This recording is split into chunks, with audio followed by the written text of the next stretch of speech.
Bom, eu faço as primeiras palavras aqui, depois, Roriz, a gente também fala as boas-vindas. Boa tarde a todos, boas-vindas, obrigado pela participação.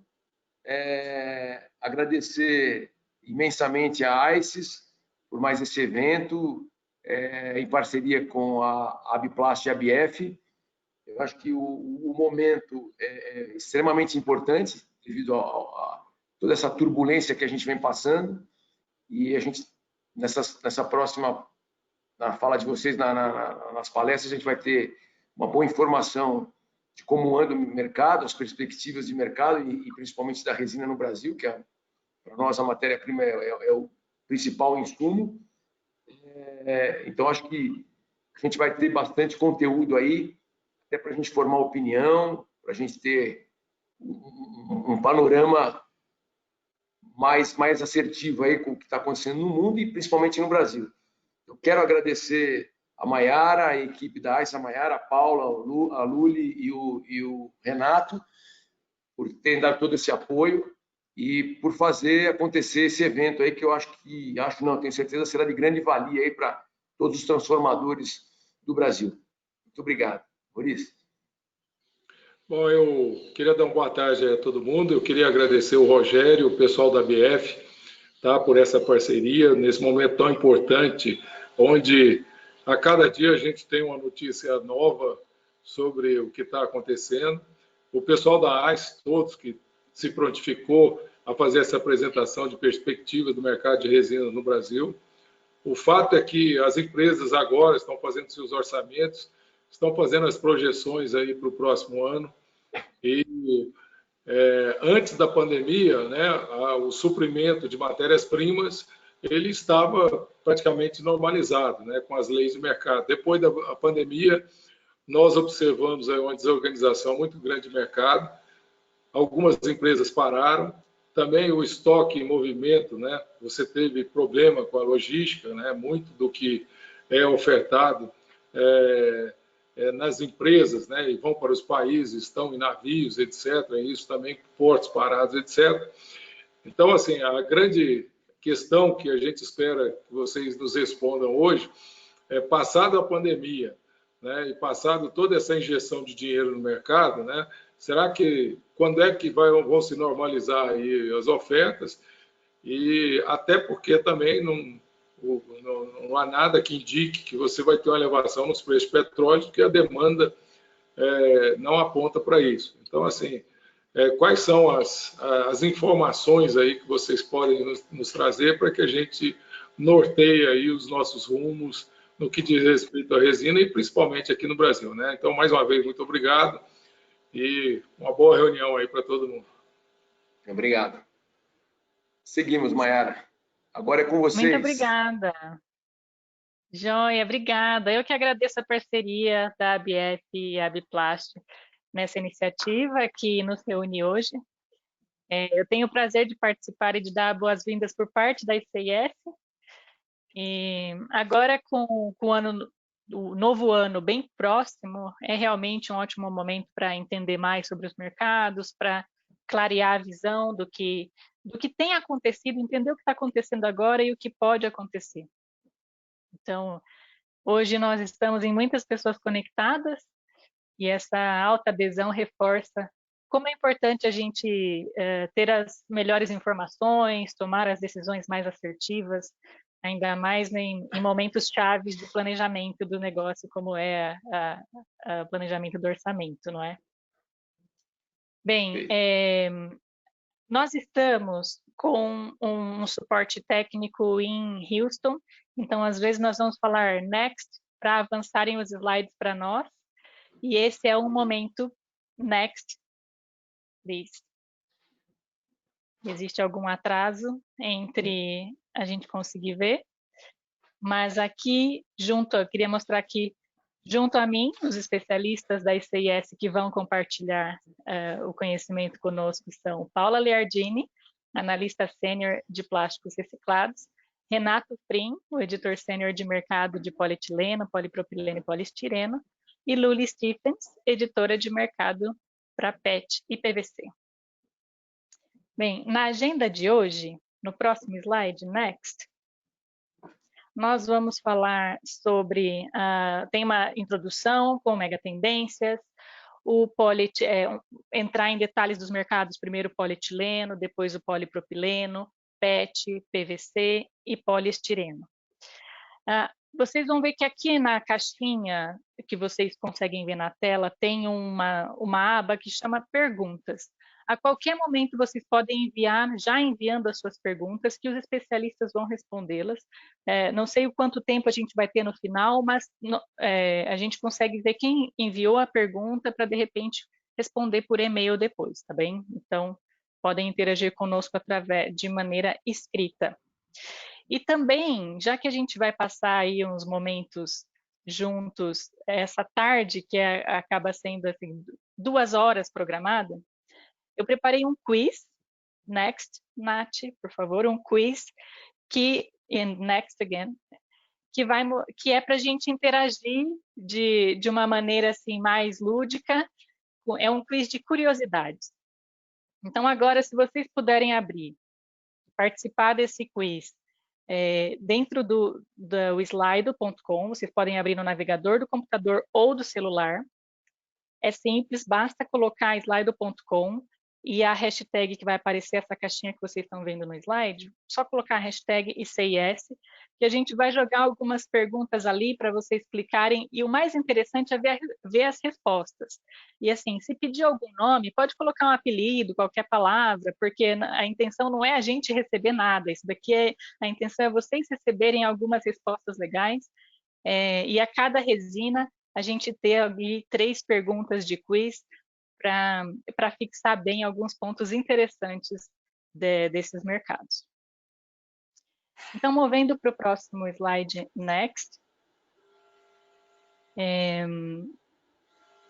Bem, como a gente tem uma audiência que tem vários níveis de interação prévia com a ICES, eu trago um slide para mostrar quem somos, né, e o que fazemos. Próximo, next. Bem, a ICES, ou ICIS, a sigla ICIS, é a fonte global de serviços independentes de inteligência em commodities. Nós somos uma fonte global de informação, especializadas em químicos, energia e fertilizantes. A gente conecta dados, os mercados e os clientes para criar uma visão compreensível e confiável dos mercados globais de commodities e possibilitando as decisões de negócios mais inteligentes que otimizam os recursos do mundo. Talvez você possa conhecer a ICIS de um outro momento, lembrar de relatórios de preço em PDF, e atualmente, além da gente estar mais próximo do mercado do Brasil, tendo o escritório em São Paulo, a ICIS também vem passando por uma transformação digital que permite aprimorar uma diversidade de produtos existentes, serviços existentes, além de lançar novos produtos.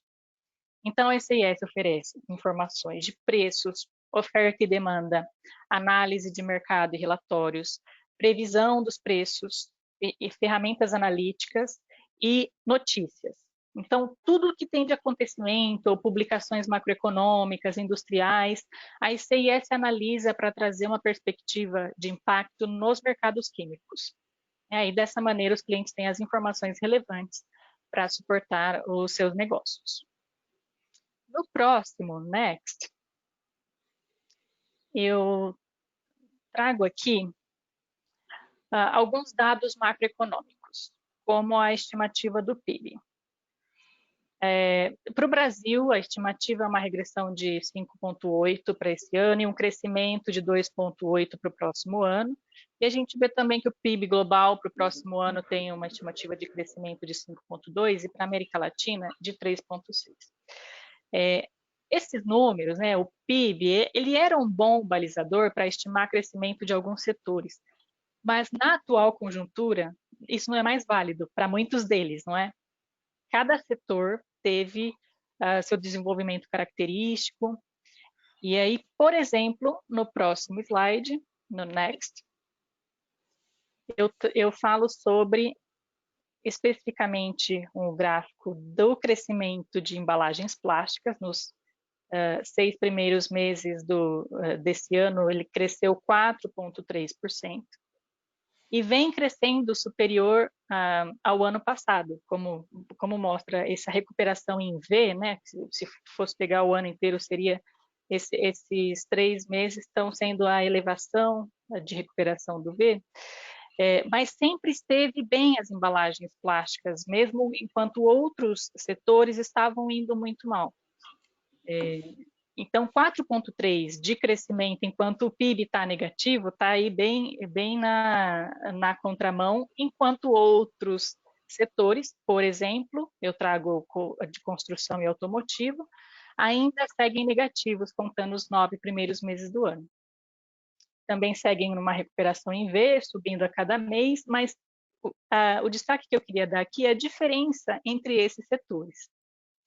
E isso tem uma implicação em toda a cadeia de suprimentos. No próximo slide, next, eu trago essa volatilidade, né, o impacto que essa diferença entre setores, crescendo muito ou caindo muito, traz para uma cadeia de suprimentos petroquímicas é uma volatilidade como a do petróleo, por exemplo. Eu peguei o ano do petróleo e a gente lembra o quanto teve a volatilidade, principalmente ali no recorde mínimo em abril, que chegou a ter o indicador negativo no preço do petróleo, e assim os mercados petroquímicos ficaram sem ter um norte, né? A gente trabalhou muito naquela época trazendo informações para o mercado brasileiro, para a América Latina, porque realmente estava mais difícil de entender e prever. Então, o exemplo que eu trago é o quanto a demanda e a demanda de alguns setores vai impactar no preço de toda uma cadeia petroquímica. Next, no próximo slide, que é essa diferença grande, a diferença entre a demanda de grandes setores acaba interferindo na disponibilidade e, por consequência, nos preços, porque vários setores disputam matérias-primas e aí vem toda a diferença. A falta de disponibilidade e o aumento dos preços. Agora, falando um pouquinho sobre as tendências na cadeia de suprimentos, o que esse ano pode impactar para o próximo ano? Houveram cortes e atrasos dos investimentos das petroquímicas. Claro, quem quer investir não vai investir no momento de tanta incerteza, investir milhares de milhões de dólares, de euros, de reais, enfim. E aí, esses cortes nos investimentos das petroquímicas, todos os planos que vinham para aumentar a disponibilidade, para desafogar algum fluxo de importação e exportação de regiões, acaba sendo postergado e isso altera as previsões do quanto poderiam cair os preços ou aumentar de disponibilidade. Ao mesmo tempo, esses investimentos, eles que foram cortados ou atrasados, ou replanejados, eles têm agora um foco mais em localização da cadeia de suprimentos. Trazer os investimentos para onde as demandas estão. Antes, uma grande planta para abastecer continentes, agora estão sendo mais repensadas e tiveram várias entrevistas mostrando com CEOs mostrando que como isso pode afetar os investimentos, é trazer uma localização na cadeia de suprimento. Bom, outra tendência que a gente pode observar para o próximo ano é que irão se recuperar as demandas e a disponibilidade de matéria-prima, porque isso é um ajuste natural. Assim que a recuperação, por exemplo, da demanda de combustíveis for retomada, as refinarias começam a aumentar suas taxas e toda a disponibilização da cadeia de suprimentos fica mais alta, fica mais abastecida, por causa de um grande setor que estava com uma super demanda baixa. Então, à medida que as demandas forem se regularizando ao normal ou o novo normal, a disponibilidade das matérias-primas também vai aumentando por parte das fontes lá atrás, no começo da cadeia de suprimento. E, por fim, existe a tendência da maior conscientização em sustentabilidade. Além da maior conscientização, isso traz maiores exigências, não só do consumidor, mas também de regulamentações ao redor do mundo e não diria uma pressão, mas a tendência do aumento de reuso dos plásticos e da reciclagem. E é assim que eu vou passar agora a bola para Paula Leardini, especialista sênior de plásticos reciclados, que vai falar mais sobre a tendência de reciclagem. Com você, Paula. Obrigada, Mayara. Boa tarde a todos. Eu vou falar um pouquinho das tendências globais em reciclagem. Nathalie, next, please. Next. Acho que a Mayara já me apresentou, pode pular essa parte. Então, eu vou começar falando um pouco sobre os fatores que impactam os materiais reciclados, começando pelo upstream. A gente sabe que o preço do petróleo e, consequentemente, o preço da resina virgem impactam diretamente a demanda das resinas recicladas. Então, a gente vê num cenário quando o petróleo está baixo, a resina reciclada tem ainda o preço mais alto e a resina virgem mais baixa, o prêmio fica maior, a diferença é maior entre os dois tipos de resina. E aí, algumas empresas que já estão envolvidas em reciclagem ficam um pouco balançadas se voltam para a resina virgem ou se mantêm, dependendo das metas que elas têm, ou visão, se é mais de curto prazo, com foco em custo, ou se é mais de longo prazo, com foco em sustentabilidade, né?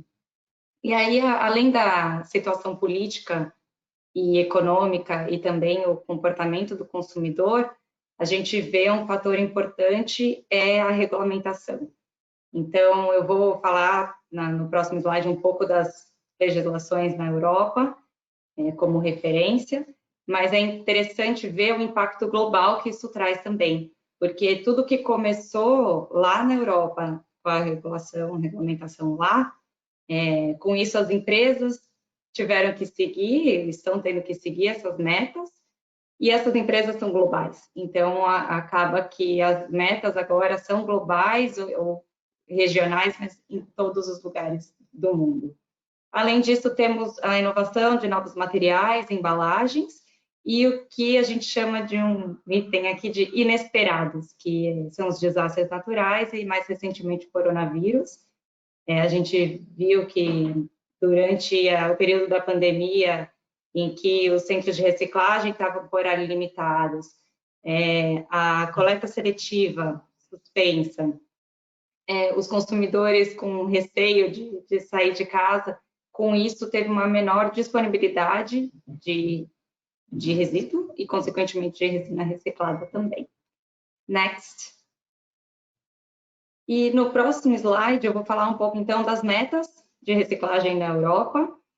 Dá para ver pela tabela que as metas são desde recuperação e coleta de resíduos e reciclabilidade, até um item que eu quero destacar aqui, é o conteúdo reciclado obrigatório em garrafas.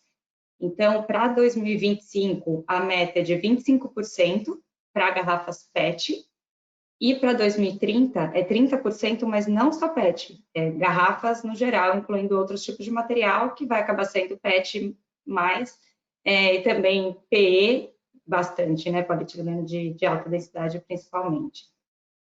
E nesse contexto também eu queria dizer que pela primeira vez nos Estados Unidos foi publicada uma lei também nesse sentido, mas é só na Califórnia, não é nacional, e tem metas até mais agressivas que essa. Então, é para 2022, iniciando com 15% de conteúdo mínimo reciclado, e passando para 2025 para 25%, que é igual da Europa, só que para 2030 a meta vai para 50% na Califórnia. E com foco em garrafas de qualquer tipo de material, não só PET. E aí, isso é um driver que impulsiona mesmo a cadeia de reciclagem. Next. E no próximo slide, eu quero mostrar um pouco também o impacto das marcas. Nathalie, next, please. Não sei se... agora vai.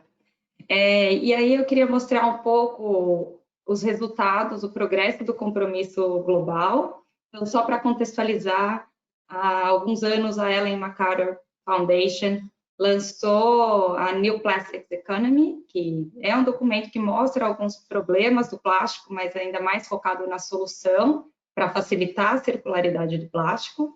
E desse documento foi criado esse compromisso global, que tem mais de 100 empresas da indústria do plástico, grandes marcas envolvidas, e eles têm metas.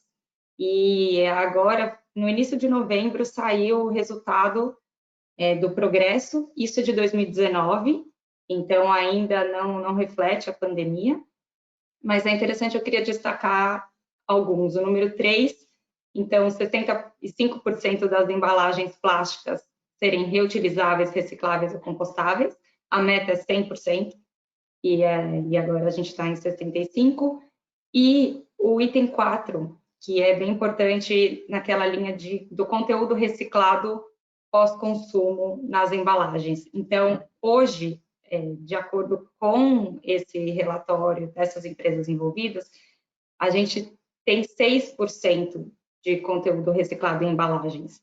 E como eu acabei de comentar, nas metas da Europa e muitas metas individuais das empresas, e também agora na Califórnia, a meta é de 25%. Então, a gente tem uma realidade em 2019 de 6%, versus uma meta de 25% para 2025, que não está tão longe, né?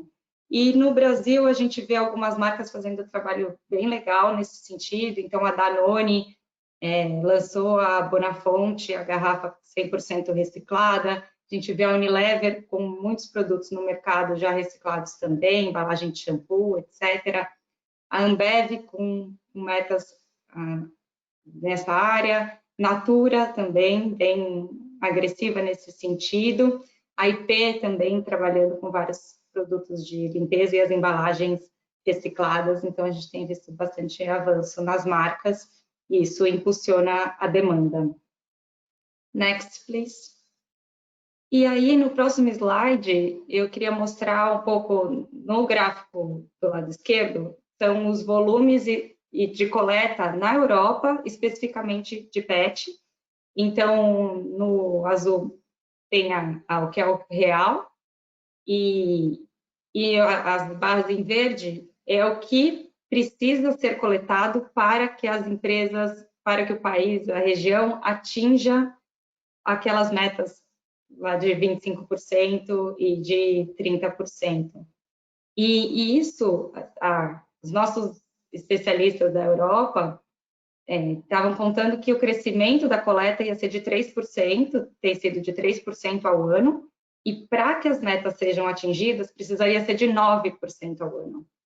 Então, tem uma limitação de oferta grande aí. E isso tem acontecido não só na Europa, mas em diversos outros mercados do mundo, e não só com PET, mas com vários outros produtos reciclados. Aqui é só um exemplo. Next. E aí, nessa linha, nesse contexto, os transformadores e as marcas têm buscado fornecedores de material reciclado.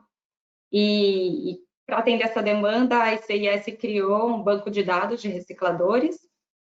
O nome chama Global Recycling Supply Tracker. Esse é focado em reciclagem mecânica, por enquanto. Então, já foi lançado na América do Norte, alguns países da Europa e alguns países da Ásia.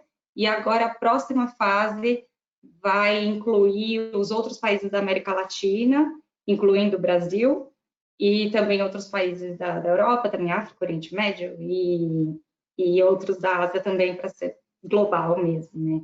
E aqui é interessante que a gente consegue ver os tipos de resina, quais são as cores, se é formato de pellet ou flake, e qual o volume mesmo de capacidade de produção. E a gente começa a ver algumas similaridades e diferenças entre os mercados também. Então, o que é comum entre os mercados é que as empresas são pequenas. Então, a gente está falando que 9% das empresas que nós identificamos, que nós pesquisamos, tem capacidade superior a 50 quilotoneladas. Então, só 9 e é só 50 quilotoneladas. Então, se comparar com o mundo petroquímico, é muito pequeno, né? Então, precisa de muitas empresas para atingir a capacidade necessária. E 70% da capacidade está nas mãos de 30% dos recicladores, também um dado interessante que a gente vê em diversos países.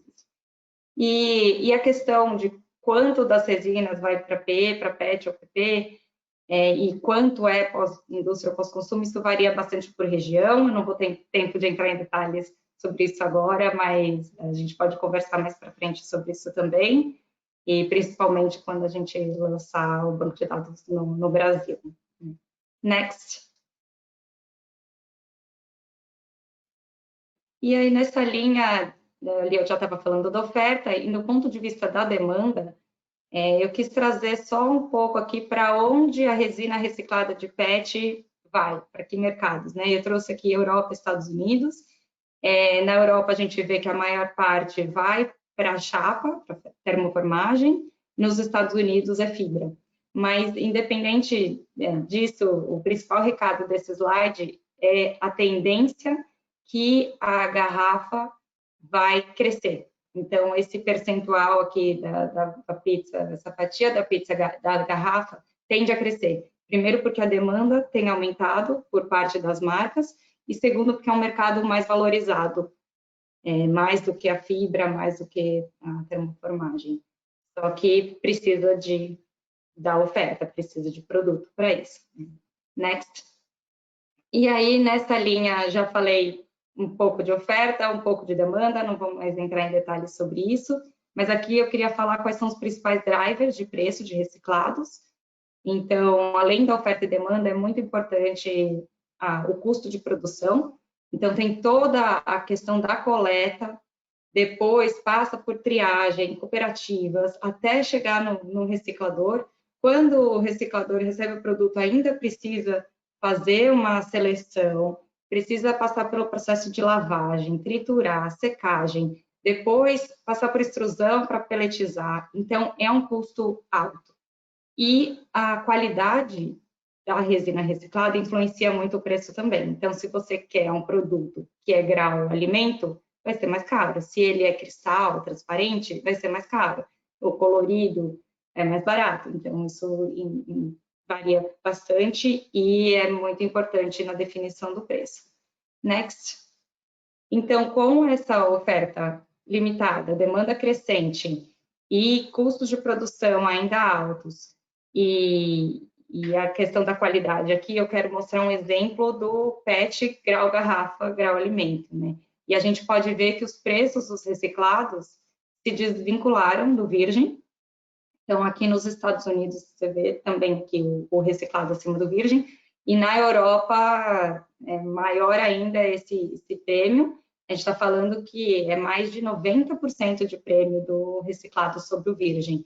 E isso é a realidade do mercado. Então, acho que é interessante passar esse recado para os transformadores, que essa é a realidade e é importante ter essa visão, não se prender a comparar com a resina virgem, né?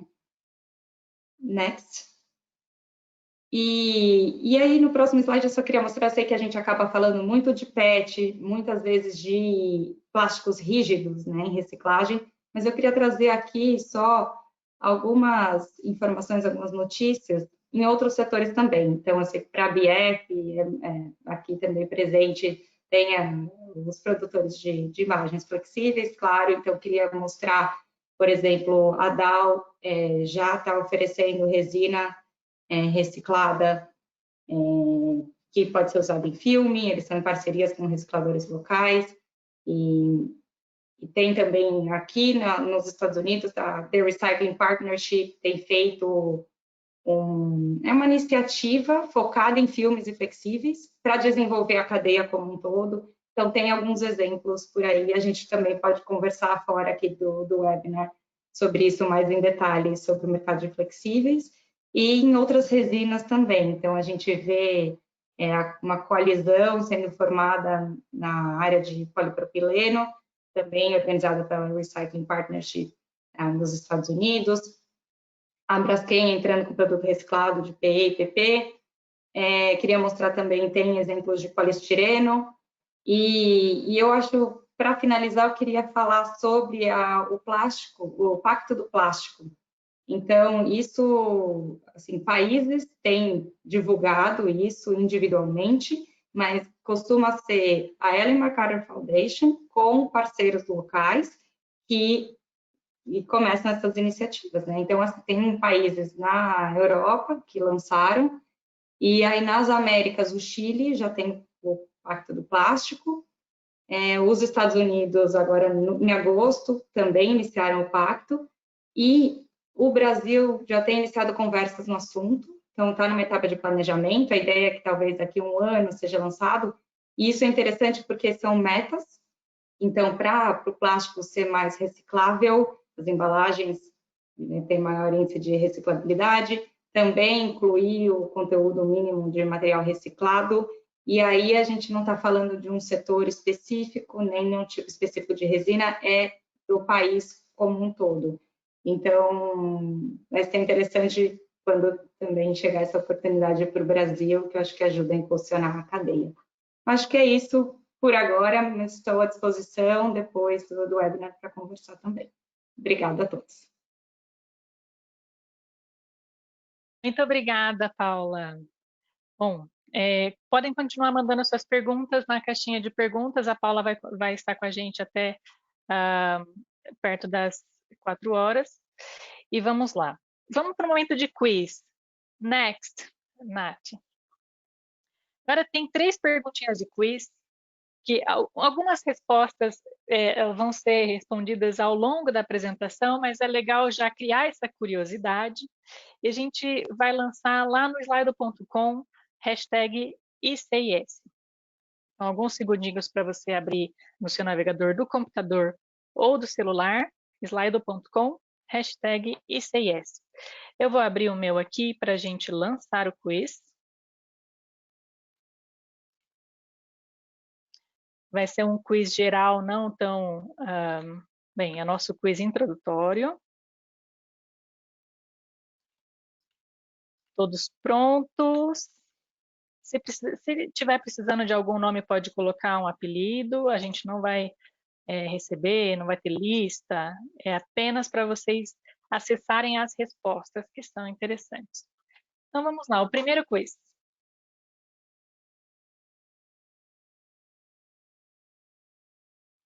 Está aberto o primeiro quiz. Vejo pessoas entrando. O pessoal está logando. Bastante gente. Eu vejo números aqui e eu vou lançá-lo agora. Na sua tela do slide, você está vendo já a primeira pergunta e está rodando o cronômetro de 20 segundos para respondê-la. Qual dessas resinas está com preços no Brasil mais baixos que os níveis pré-pandemia? Está acabando o tempo. E aqui vai a resposta correta. O poliestireno, que foi a maioria das respostas. Próxima pergunta. Está rodando? Sim, já está rodando a contagem regressiva. Qual é o percentual médio de conteúdo reciclado pós-consumo utilizado em embalagens globalmente? 2%, 6% ou 14%?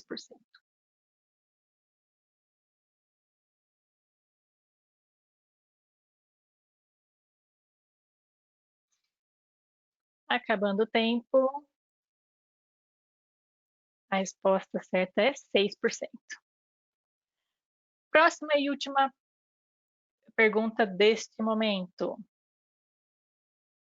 Já está rodando aí para vocês. Qual das resinas abaixo foi a mais importada para o Brasil nesse ano? Polietileno, polipropileno ou PET? Tem resina ganhando disparado aí, hein?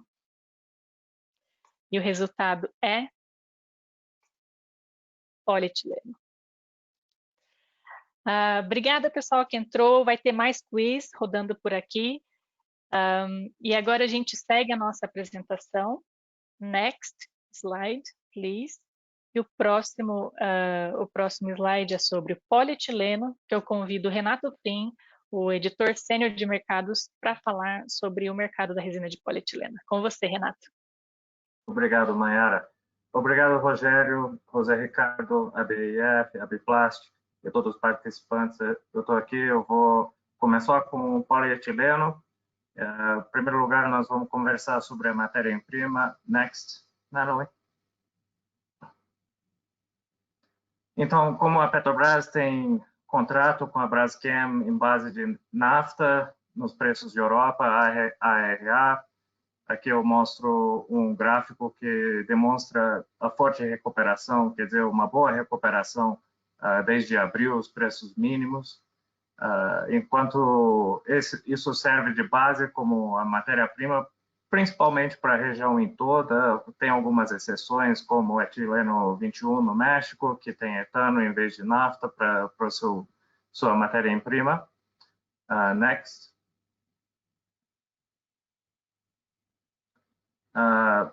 Os preços de etileno, spot e contrato nos mercados americanos. Aqui a gente visualiza um grande aumento no mercado de contrato e também no mercado de spot. Só que o etileno vem dando uma recuadazinha ultimamente nos Estados Unidos. Também passou o furacão Laura, que tirou 16% da capacidade produtiva do etileno. Vários crackers e unidades FCC estavam em fora de lugar, depois eu vou te mostrar. Next. Começando com os preços de baixa densidade, PBD, na América Latina, em dólar por tonelada, a gente vê essa primeira linha em cima, em azul escuro, é o Brasil, e os preços estão disparando desde abril. A segunda linha é a Argentina, em azul claro, e as outras linhas embaixo servem os mercados para Chile, Colômbia e México. E tem maior pressão nesses mercados de baixo por conta da proximidade dos Estados Unidos e a disponibilidade mais barata. Temos duas novas unidades de baixa densidade começando a produção no Golfo, nos Estados Unidos, pela Sasol e a Formosa, que vão também disponibilizar a maior oferta no mercado dessa resina em breve. Next. Para alta densidade, as cores são os mesmos para os países. Em azul escuro é o Brasil no meio, em azul claro Argentina, aqui embaixo é o mercado do México. Também os preços de alta densidade vêm alta. Ultimamente o soplado vem um pouco mais escasso, tem um pouco mais de escassez do que tinha antes, com a volta à recuperação rápida da produção industrial, não só no Brasil, mas na Argentina e no México também. Next. Então, falando de polietileno, a gente enxerga a baixa disponibilidade da baixa densidade. A oferta é limitada, mas vai melhorar com as novas unidades produtoras nos Estados Unidos, o maior exportador de polietileno para a região. Tem tido baixa disponibilidade imediata e alguns entregas atrasados ou não completos. Pela demanda, obviamente, durante a pandemia, houve forte demanda para os graus de filme e necessidades para embalagens de alimentos, medicina, outros bens essenciais que vêm com um consumo maior do que esperava. Também a volta rápida nos setores automotivo, construção e outras aplicações industriais vem aumentando a demanda significativamente, enquanto as embalagens já estavam fortes durante a pandemia. Então, a matéria-prima, como eu mostrei, o gráfico de etileno, spot e contrato recuperaram o suficiente desde das baixas em abril. Nos Estados Unidos, continua a vantagem da matéria-prima barata, o etano, através da gás, do shale gas, e também o nafta mais estável depende muito do preço do petróleo. Aqui na direita, a gente vê os preços de exportação para o mercado americano. Desde maio, o alta densidade soplado está em 63% acima do que estava em maio, Nos filmes, para baixa densidade, está 35% acima, e também nos lineares, 48% acima. Esses valores acabaram de diminuir um pouco nas últimas semanas, depois que restaurou a produção devido aos furacões que interrompeu a capacidade produtora no Golfo.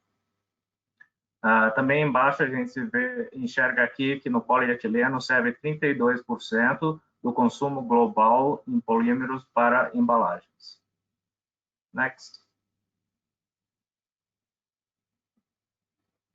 Aqui a gente visualiza um fluxo comercial mundial para baixa densidade. A gente enxerga que até outubro, 427 mil toneladas foram exportadas dos Estados Unidos para a América Latina, e também o Oriente Médio é outra fonte grande de exportação do material. Next. Agora, alta densidade. Também, em verdade, todos os polietilenos têm grande capacidade de exportação dos Estados Unidos e do Oriente Médio, que serve para conseguir uma oferta para os mercados da América Latina, porque a América Latina é um neto importador do material. Next. As novas capacidades de polietileno nos Estados Unidos, desde o terceiro quarto de 2017, visualizamos que, através do shale gas e desenvolvimento da matéria-prima barata, vem tido bastante investimento em novos crackers, novas unidades produtoras dos derivados polímeros, e também algumas vão ser postergadas, que não começaram a construção ainda por conta dos cortes de CAPEX durante a pandemia, tiveram que acertar as caixas das companhias e todo mundo decidiu começar a investir menos no futuro e desenvolver menos. O que já começou a construção deve continuar um pouco de atraso, às vezes por causa do distanciamento social ou algumas, mas em tudo 6,5 milhões de toneladas ao ano, um crescimento de 41% para o mercado doméstico americano, e também serve para disponibilizar mais oferta para exportação. Next. A perspectiva do polietileno, esperamos que a demanda de PE supere a economia geral, como vem acontecendo, por conta das necessidades por bens essenciais e outras embalagens para alimentos, medicinas, etc. E os bens não duráveis. We lost the presentation, Natalie.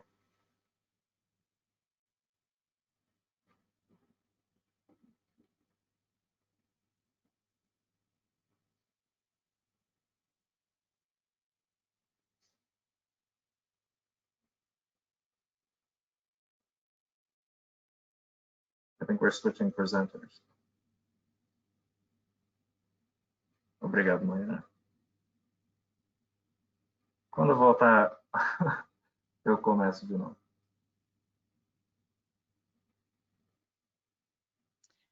Tá rodando a apresentação na tela da Nath.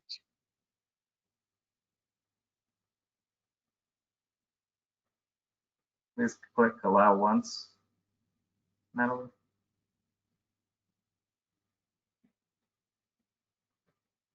I think it's frozen. If you click allow once, maybe.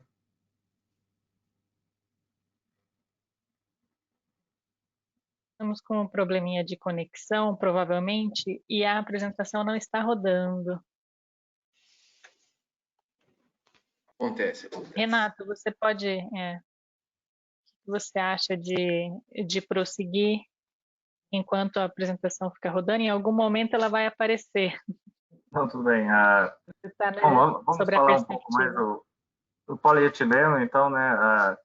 Essas duas novas plantas de baixa densidade por Sasol e Formosa nos Estados Unidos vai disponibilizar uma maior oferta para importar na América Latina, e também os preços também já estamos vendo um pouco de recuada nos preços nos mercados mais próximos aos Estados Unidos, como o México, e também no Chile, como um país que é muito próximo à Ásia e tem umas ofertas melhores nos preços na baixa densidade, principalmente.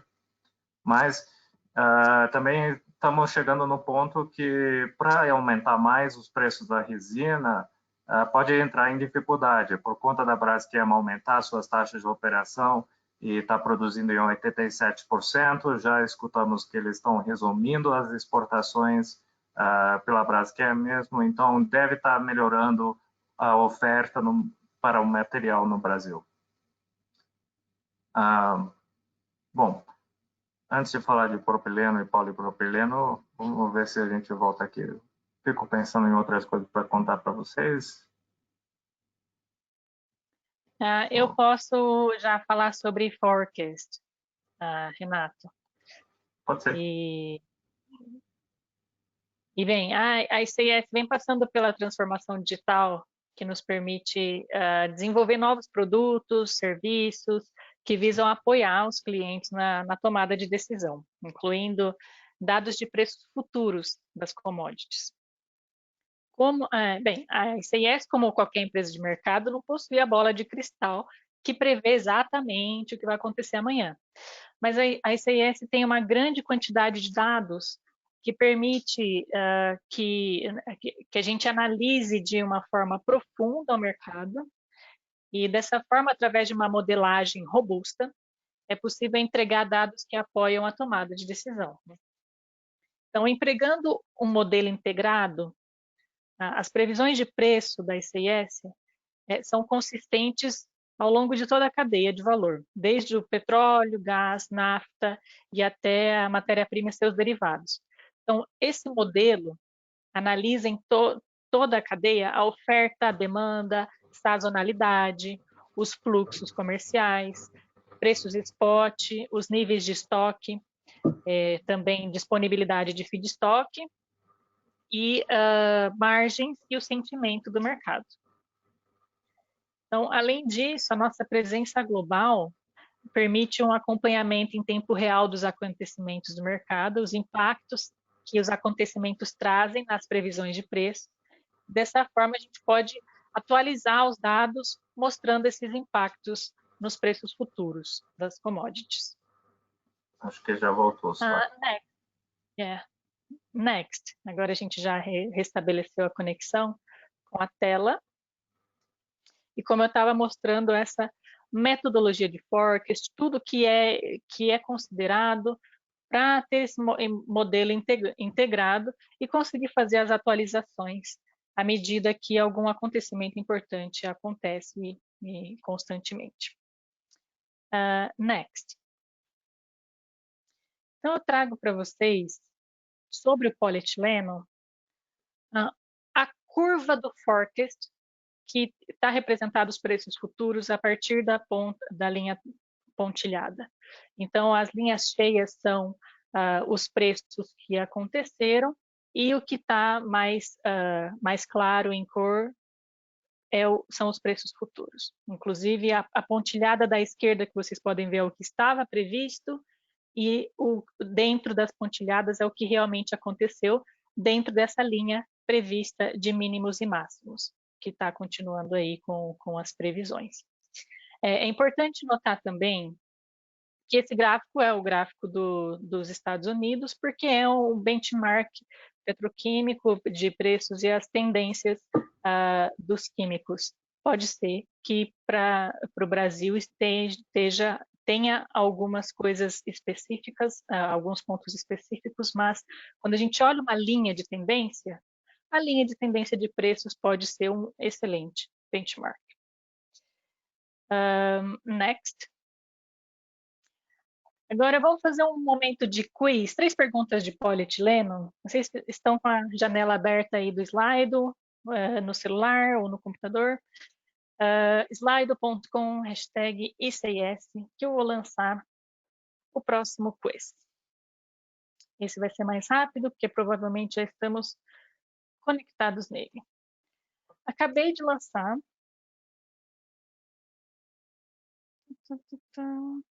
Desculpa, esse aqui é o outro quiz. Lancei o novo agora. Começando o quiz agora. E a primeira pergunta de polietileno é: quantas toneladas de polietileno o Brasil importou esse ano, até outubro? Contando o tempo, 2 segundos, e aqui vai o resultado.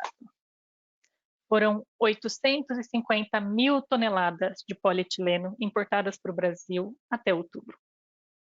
A próxima pergunta sobre polietileno é: qual é o principal país exportador de polietileno para o Brasil? Tempo. 5 segundos. Disparado, esse daqui está ganhando, hein? Fechamos e a resposta correta é Estados Unidos. Última pergunta do polietileno. Quantos produtores de polietileno existem na América Latina?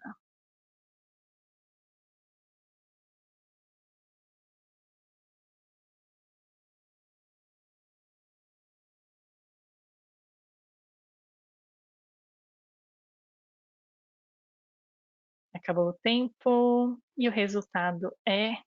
A resposta correta é, que não foi a mais votada, 5. Fechando o quiz, agora a gente passa para o next slide.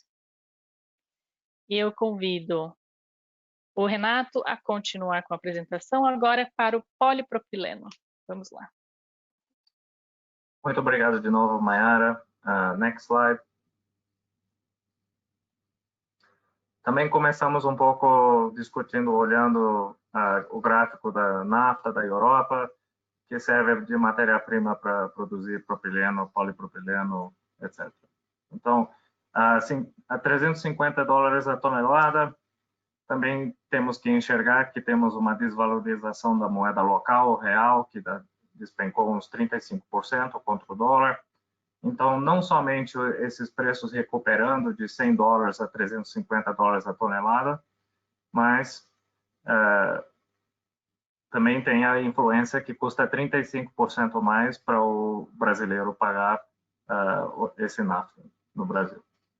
Para o mercado de propileno ou propeno, dependendo da forma que você quer falar, o mercado spot, contrato no mercado americano, vem em seguida, vem aumentando desde abril e vem disparando ultimamente por conta da falta de disponibilidade do propileno, propeno C3, a matéria-prima do polipropileno.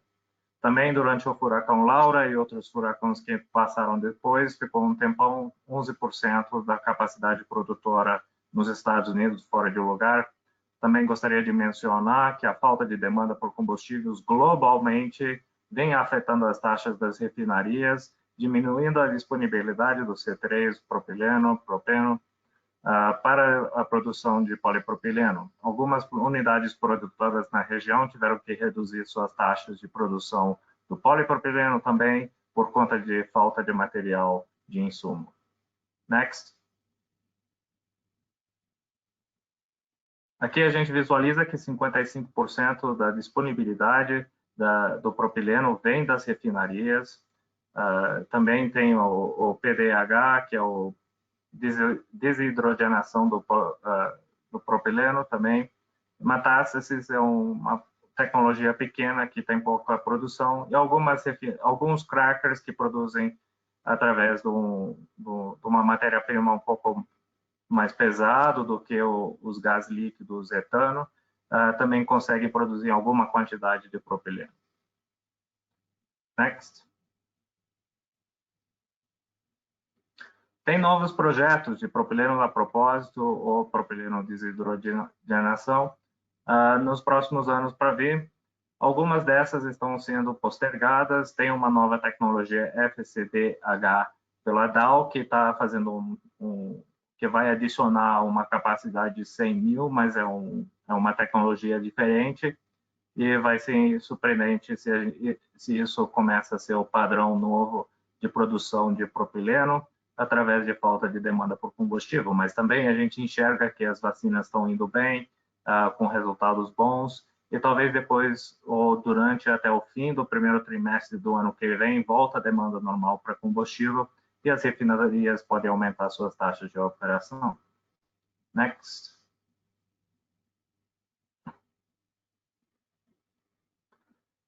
Bom, houve várias unidades de cracker e FCC que paralisaram durante os furacões. Aqui a gente enxerga foi quase uma dúzia de plantas produtoras que ficaram fora de lugar nos Estados Unidos.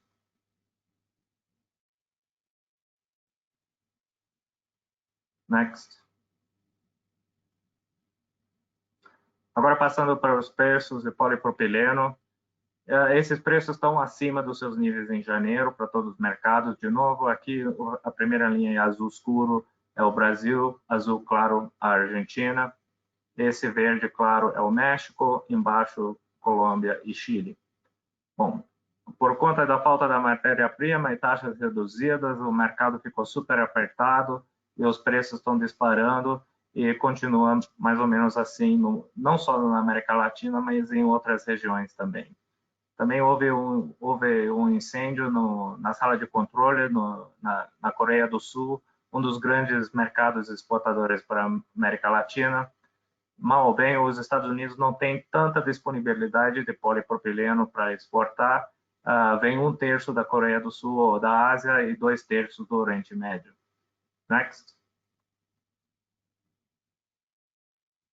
Novas capacidades de polipropileno norte-americanos. Acabou de começar essa nova planta da Braskem Delta, que já ouvimos que está produzindo em 95% da sua capacidade total e está em fase de desenvolver outros derivados de polipropileno, enquanto já começaram a produzir o homopolímero.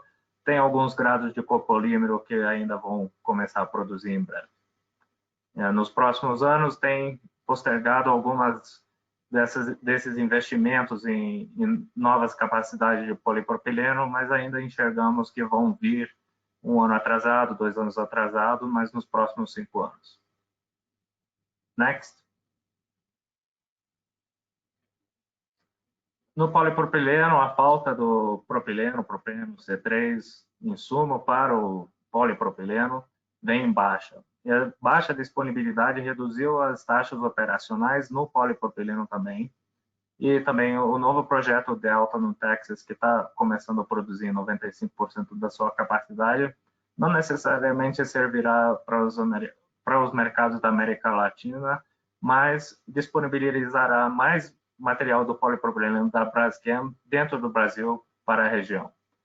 A demanda vem super forte para embalagens, igual o PE, mas também vem alta para não tecidos, para equipamento protetivo, para mitigar o vírus. E a volta rápida nos setores industriais, automotriz, boas vendas em eletrodomésticos e outros bens duráveis, vem com uma forte demanda que não esperava recuperar tão rápido quando reduziram as taxas produtoras não só no Brasil pela Braskem, que abriu em maio, estava operando em torno de 66% da sua capacidade, depois aumentou em agosto e setembro para 75%, depois para 87%, para tentar cumprir essa volta da demanda não esperada. Também a matéria-prima, voltando a discutir os insumos, manutenções e interrupções, não só nos Estados Unidos, mas no Chile, na Argentina, e as taxas que foram reduzidas nos últimos 6 meses no Brasil, deixou o mercado muito curto. Next. Agora eu mostro o fluxo comercial mundial de propileno. Como eu venho dizendo, 1/3 das exportações para a América Latina vem da Ásia e 2/3 do Oriente Médio. Aqui a gente enxerga até hoje uns quase 200 vieram do Oriente Médio e uns 90 toneladas da Ásia. Mas está vendo aqui essa outra linha do lado esquerdo, mostrando que saiu 28 mil toneladas no ano para os Estados Unidos. Então, não tem importação de polipropileno dos Estados Unidos para a América Latina acima do que é exportado para lá. Next. Então, a melhora da demanda do PP e a redução da oferta pressionou os preços para cima, e isso deve continuar no curto prazo. fornecimento de propeno, propileno ou C3, da sua preferência de falar, deve aumentar até o primeiro trimestre, conforme vai voltando as produções nas refinarias, conforme as pessoas levam a vacina e começam a conduzir os carros com mais frequência, e viajar por avião deve melhorar a disponibilidade da matéria-prima. Os produtores regionais de polipropileno provavelmente poderiam aumentar suas taxas de operação conforme a disponibilidade da matéria-prima e continuar a melhorar, enquanto a demanda continua melhorando para áreas mais lentas. E outra vez, o projeto Braskem no Texas, que chama Delta, vai produzir 450 mil toneladas anuais e já está produzindo numa taxa operacional de 95%. Next. Agora eu passo de volta para a Mayara. Obrigada, Renato. Obrigada por passar essa perspectiva do polipropileno. Eu venho com essa curva lotada, o forecast, o preço do polipropileno e do propileno nos Estados Unidos. Então, vocês podem ver o formato da curva, que no ponto tracejado em diante, são os preços futuros. E conforme o Renato estava mostrando, explicando o mercado, a falta de disponibilidade, enfim, isso acaba sendo refletido, né, nessa alta que a gente vê nos preços reais e também no que está por vir. Eu vou avançar para o próximo slide, next, para a gente lançar o quiz do PP, 3 perguntas de PP, na página aberta que está aí do slide. Vamos ver o que temos de curiosidades do PP. Está lançada a primeira pergunta, que é: quanto aproximadamente o PP representa em volume de embalagens plásticas no mundo? 8%, 16% ou 22%? Tempo esgotando. 20 segundos feitos e a resposta correta é 22%. Segunda pergunta do PP.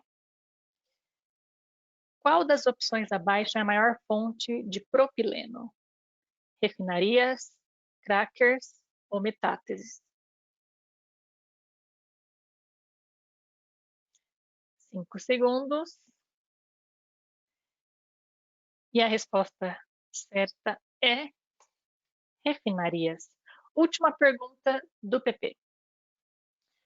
Qual o principal motivo do propeno estar mais escasso? Aumento da demanda por embalagens plásticas de PP, taxa reduzida de refinaria pela baixa demanda de combustível ou valorização de coproduto? Tempo encerrado. E a resposta correta é taxas reduzidas nas refinarias pela baixa demanda do combustível. Avançando na nossa apresentação, vamos falar agora de outra resina, o mercado da próxima resina, Next. E eu convido quanto ao intervalo, como a gente teve alguns problemas técnicos, vamos seguir direto, pode passar, Next. Vamos pular intervalo, tocar direto. E eu convido a Luli Stephens, editora de mercado de PET e PVC, para compartilhar conosco conhecimento na resina de PET. Com você, Luli. Obrigada. Boa tarde a todos. Por favor, desculpa meu portunhol, mas eu vou tentar falar português. Okay. Next, please. Vamos falar sobre o mercado de PET nos Estados Unidos e as semelhanças nos mercados da América Latina e como diferentes fatores afetam os preços das resinas. Vamos ver alguns volumes de importação e exportação e o que podemos esperar nos próximos meses. Next.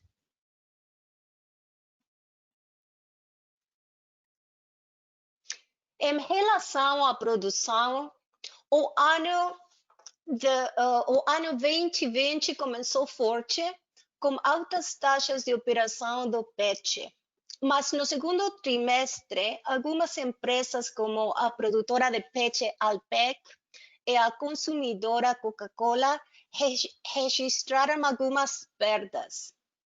Dois furacões causaram a interrupção da produção de MG, ou monoetileno-glicol, desculpa, resultando em vários casos de força maior, e em seguida a DAC Américas declarou força maior nos Estados Unidos e no México.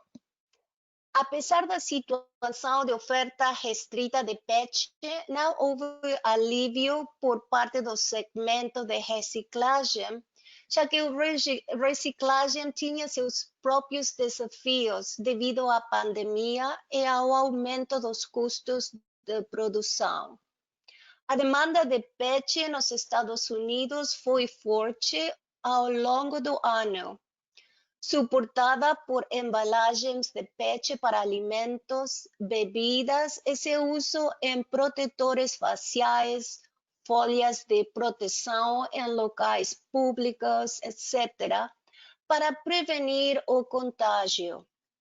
Podemos dizer que o principal fator para a forte demanda tem sido a pandemia, que também contribuiu para a alta dos preços devido aos maiores custos da produção. Outro fator que impulsiona os preços é o aumento dos custos de frete. Assim, enquanto a demanda permaneceu forte, a produção foi reduzida e os preços aumentaram após os furacões. Next.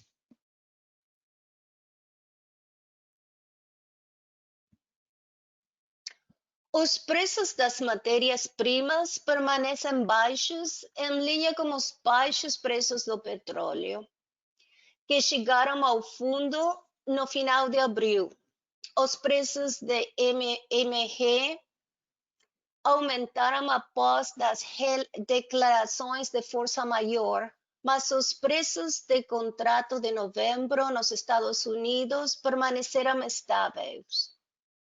Os preços do Brasileno caíram um total de 12 centavos com 25 por libra desde janeiro a outubro. E espera-se que os contratos de novembro sejam estáveis ou potencialmente menor que outubro.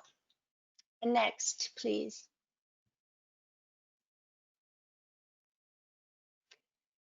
Este gráfico mostra como os preços do México são fortemente influenciados pelo mercado dos Estados Unidos, seguindo uma tendência muito semelhante. Next.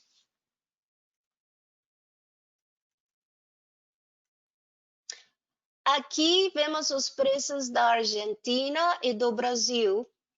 Os preços em ambos países tendem a subir devido à escassez de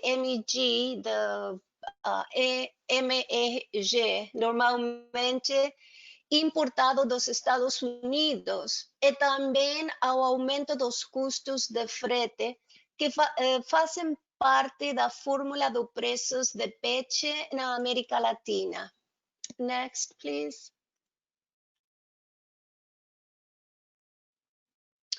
O Brasil exporta mais ou menos os mesmos volumes anuais de peixe. Aqui na tabela vocês podem ver os volumes anuais e importações são pequenos, mas mostram um pequeno aumento cada ano, pois atingiu 35 mil toneladas desde janeiro a outubro do ano deste ano. Next, please. Brasil fornece PET para países vizinhos, principalmente Colômbia. Next. Em resumo, a oferta de PET possivelmente vai permanecer restrita durante parte do primeiro trimestre do ano 2021 e os preços vão continuar em tendência à alta. O fator a ser observado que influencia o mercado é a pandemia, o qual impacta as economias locais. A pandemia significou demanda de PET mais forte nos Estados Unidos, e isso é principalmente verdadeiro na América Latina. Mas as economias locais podem causar o enfraquecimento da demanda. Os preços, entanto, podem continuar subindo enquanto os custos de frete continuarem subindo. Mas a assinatura do acordo comercial com a China e outros países asiáticos pode resultar em menos PET asiático nas Américas. Apesar de que o complexo de Corpus Christi, em Texas, esteja em espera durante o primeiro trimestre do próximo ano, essa capacidade adicional pode tornar os Estados Unidos autossuficiente. Next, please. Mayara? Obrigada, Luli. Obrigada pela apresentação de PET.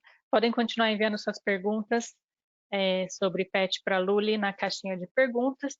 E eu venho aqui trazer a curva de forecast do PET Ásia. A Ásia, conhecidamente, é um grande benchmark para preços de PET. E a linha pontilhada é o que traz os preços futuros desta resina na Ásia. Bem, vamos agora passar para o quiz de PET, lá no slido.com, #ICS, 3 perguntas de PET. Next. Eu estou a ponto de lançá-las. O quiz de PET agora está no ar.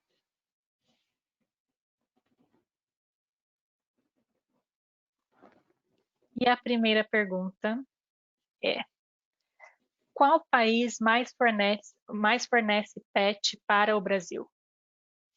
Argentina, Estados Unidos ou China? 5 segundos a mais.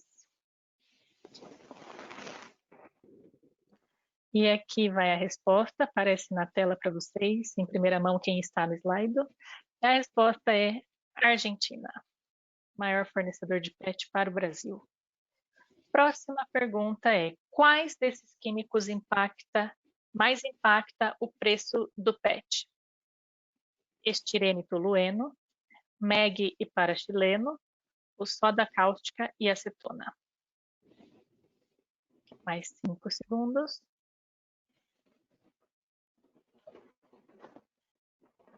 E a resposta é MEG e paraxileno.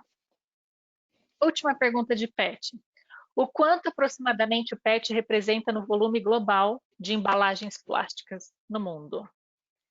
5%, 20% ou 40%?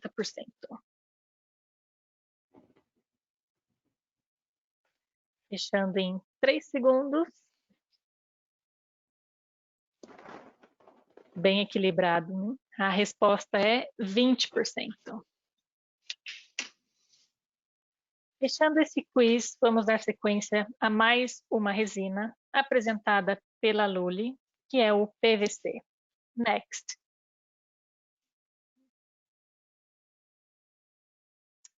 Next, please. Agora vamos falar sobre os principais drivers ou fatores de influência e sobre os preços nos Estados Unidos de PVC assim como a dinâmica do mercado latino-americano parece imitar a dinâmica dos Estados Unidos. Veremos alguns eventos ocorridos em cada trimestre deste ano e a escalada dos preços da resina importada. E veremos alguns volumes de importação e exportação. Next, please.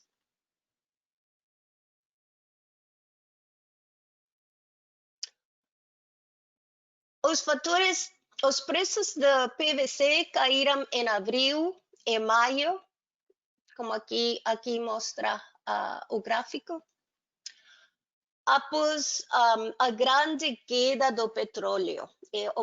A queda do petróleo foi a grande influência aqui. Mas os governos, primeiro nos Estados Unidos e depois na América Latina, tentaram revigorar as economias lançando novos projetos de construção que favoreciam a demanda do PVC. Next, please.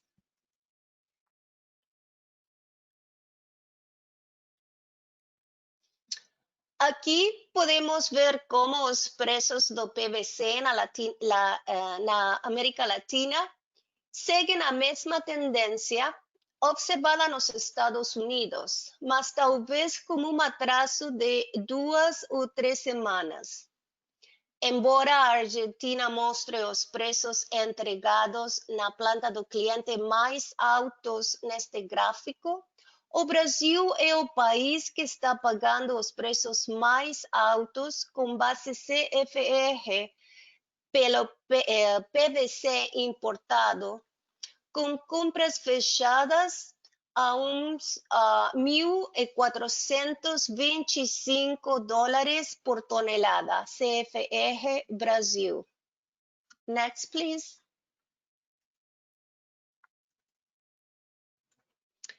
Se consideramos os principais fatores que ocorreram em cada trimestre, podemos entender as mudanças de preço. Vale lembrar que o mercado dos Estados Unidos é um grande influenciador nos mercados latino-americanos. Os preços do PVC nos Estados Unidos no primeiro trimestre aumentaram principalmente devido à manutenção das plantas. No segundo trimestre, os preços atingem o nível mais baixo, porque os segmentos downstream, como automóveis e construção, enfraquecem. No terceiro trimestre, os preços do PVC sobem. O segmento de construção está reativado, aumentando a demanda do PVC e a preocupação com o ressurgimento do vírus. Por isso, há forte desejo de finalizar as obras. Mas em agosto, Formosa declara força maior e em setembro, devido aos furacões, Westlake declara força maior, não apenas no PVC, mas também no VCM, o que causa restrições na produção de PVC no México, Colômbia e Brasil, já que esses países importam VCM e EDC dos Estados Unidos. Formosa e Westlake ainda estão em situação de força maior. Next, please.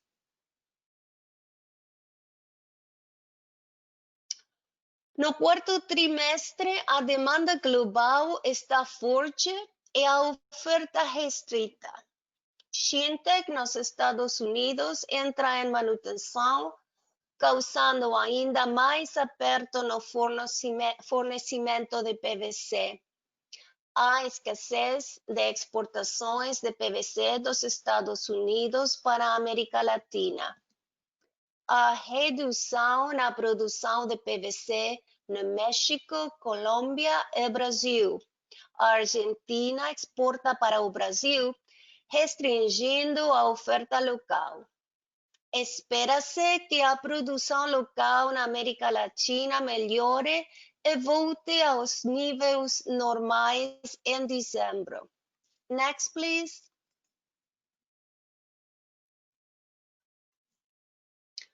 As ofertas de PVC dos Estados Unidos para a América Latina foram reduzidas e os preços dispararam, chegando a $1.250 por tonelada FAS no Golfo de México, nos Estados Unidos.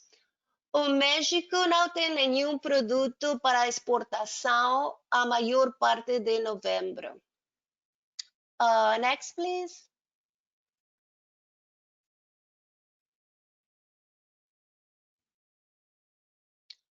O Brasil paga os preços mais altos pelo PVC importado, com ofertas de até $1.475 por tonelada CFR no Porto de Brasil.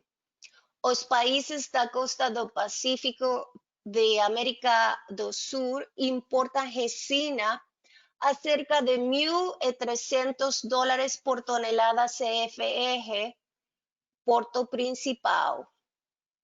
Next, please.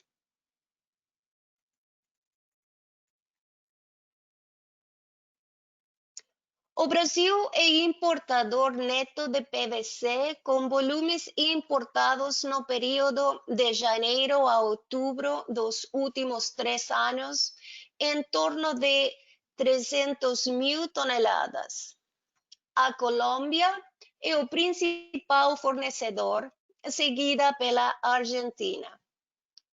No slide da direita, vemos as importações mensuais. Em verde, vemos o ano 2020 mostrando um aumento nos volumes de importação. Next, please. Conforme mencionado anteriormente, a Colômbia é um exportador neto de PVC. Os volumes de exportação são muito semelhantes nos últimos 3 anos. Next.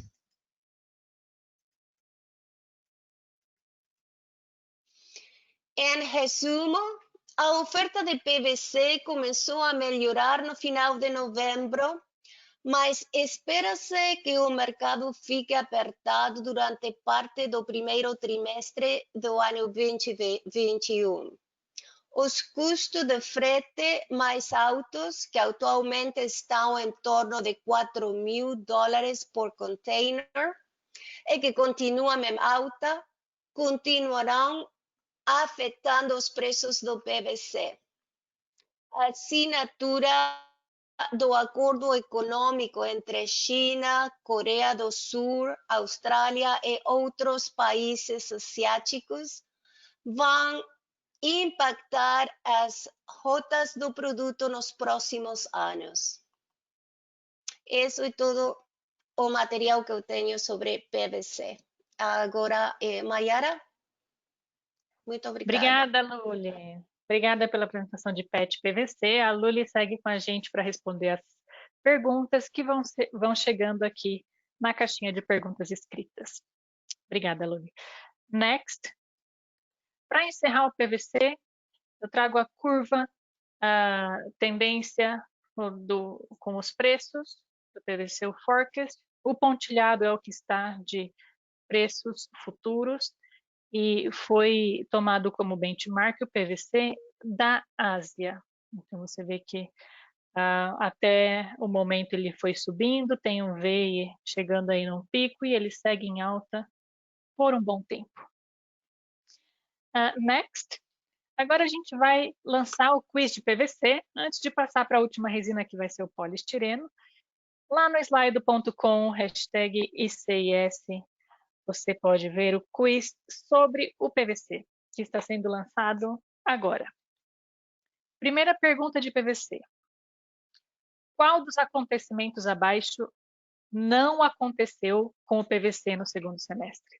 declaração de força maior de produtores dos Estados Unidos, aumento da demanda devido à recuperação do setor de construção ou baixa dos preços? Essa estava fácil, hein?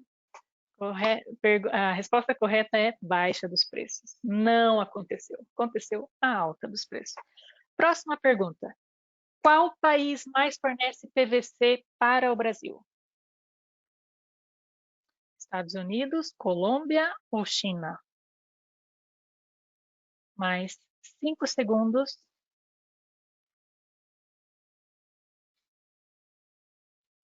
E a resposta é Colômbia.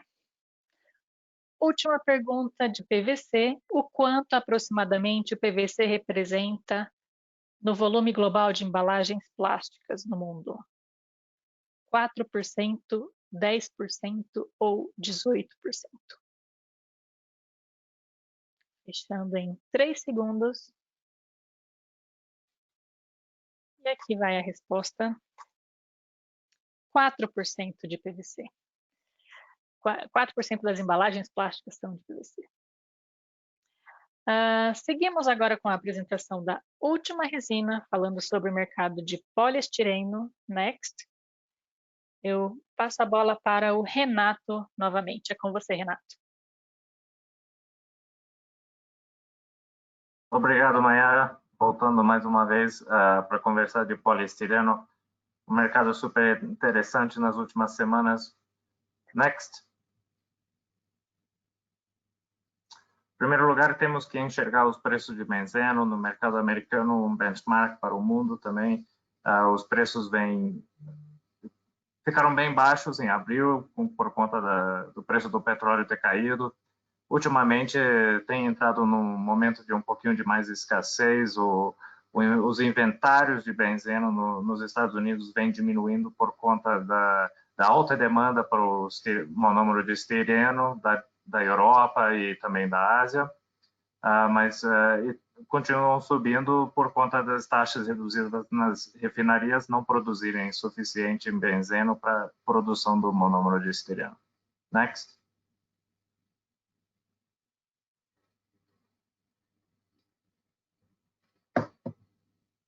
Next slide, please.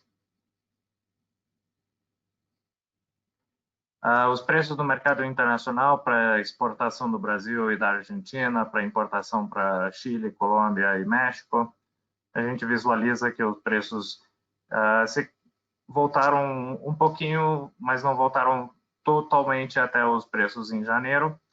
Esperamos que isso pode acontecer com a forte demanda da Europa e da Ásia para o monômero de estireno e a alta que a gente está começando a enxergar no benzeno. Next. Então, a oferta é suficiente disponibilizado para atender a demanda elevada. Houve uma diminuição em disponibilidade para exportação, não estão aceitando novos pedidos para novembro ou até dezembro e deve começar a exportar e tomar novos pedidos para o mercado internacional em janeiro. A demanda forte é por parte de vários derivados do estireno no monômero de estireno, as vendas elevadas por eletrodomésticos e descartáveis, a necessidade de descartáveis durante a pandemia e também bastante demanda por XPS, como se diz no Brasil, a gente fala EPS, que é o expandível poliestireno, que também tem alta demanda por conta das comidas a levar, a voador dos restaurantes e todos os pedidos para encomendas a receber a comida em casa.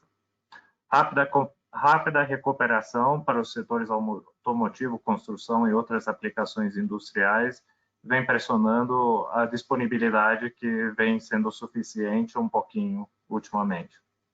Os preços do benzeno e estireno que estão disparando nos Estados Unidos ultimamente, nas últimas 4 a 6 semanas, o preço do estireno subiu significativamente de 650 para mais de $800 a tonelada. As importações do estireno devem superar 200 mil toneladas para o ano de 2020 no Brasil e também o México importa monômero de estireno para cumprir as suas produções de poliestireno. O poliestireno e o expandível, os dois somam a contribuir 12% da demanda global por embalagens. E como a gente enxerga aqui, esse número de benzeno já ficou desatualizado, o número subiu até mais de $2 por galão essa última semana, mas está em alta por mais de 40% desde outubro. E desde outubro, o monômero de estireno também está em alta, assim, quase 50% acima do que estava um mês atrás, ou 6 semanas atrás. Next. O fluxo comercial do poliestireno demonstra que, sim, há mais importação do que exportação para a América Latina. Importa um pouquinho dos Estados Unidos, mas a maior fonte vem da Ásia. Next. A perspectiva do poliestireno é a suspensão de legislação para os plásticos de uso único por conta das necessidades da pandemia vem ajudando o mercado de poliestireno. Forte demanda nas regiões de Europa e Ásia, enquanto a região América Latina demanda moderada em alguns países, mas super forte no Brasil e outros países para exportação. Recuperação rápida de produção industrial, aplicações de construção, setor automotivo e necessidades para as embalagens vem alta e para as embalagens de bens essenciais e também alguns grados que servem para não tecidos que também entram no equipamento de proteger os médicos e as pessoas atendendo os pacientes. As importações do monômero de estireno completam a produção local em vários países e a matéria-prima para a produção de poliestireno. Next. Mayara, eu passo de volta para você para falar do forecast. Obrigada, Renato. Bom, transformando essa perspectiva graficamente na curva, vocês podem observar nesse forecast os preços projetados para poliestireno a partir da linha pontilhada, tanto o RIPS quanto o estireno e o GPPPS na Europa. Bem, essa é a nossa última resina, a gente vai passar para o quiz e vocês têm ainda, nós temos juntos 15 minutos para responder as perguntas que chegaram e podem continuar chegando na nossa caixinha de perguntas. Vamos voltar lá para o Slido, slido.com, #ICIS, para ser lançado o nosso último quiz de PS. Poliestireno, lançado agora. Primeira pergunta está no ar. O quanto aproximadamente o poliestireno e o EPS representam no volume global de embalagens plásticas no mundo? 5%, 12% ou 20%? Saindo a resposta agorinha, que é 12%. Próxima pergunta de poliestireno é um verdadeiro ou falso? O Brasil tem exportado mais poliestireno nesse ano do que importado. Verdadeiro ou falso? Se o Brasil tem exportado mais poliestireno nesse ano do que importado. E a resposta, saindo agora, é verdadeiro. Quantas plantas produtoras de poliestireno existem na América Latina? 3, 7 ou 11? Em 5 segundos a resposta. Bastante equilibrado o quanto foi votado. E é 11%. Super poucas pessoas colocaram 11%. Bom, eu acho que até já vale a pena eu fazer esse gancho do quiz, como essa última pergunta foram quantas plantas produtoras existem na América Latina? E já começar a nossa sessão de perguntas e respostas, porque tem uma pergunta relacionada a isso. Algumas pessoas, inclusive. Renato, se você puder estar a postos aí para responder essa pergunta, que é: quem são os 5 produtores de polietileno na América Latina? Sim, bom, eu tinha respondido lá na sessão de perguntas, mas eu posso mesmo também responder aqui. Temos 5 produtores na região, que são a Braskem, a Dow, e dessa que tem parceria com a Braskem no México, a Ecopetrol e também o último... Pemex. Pemex, no México também, sim. Obrigado, Mayara. Não, imagina. Uma pergunta sobre o PVC para a Luli. Quando deve haver uma inversão na alta de PVC no Brasil?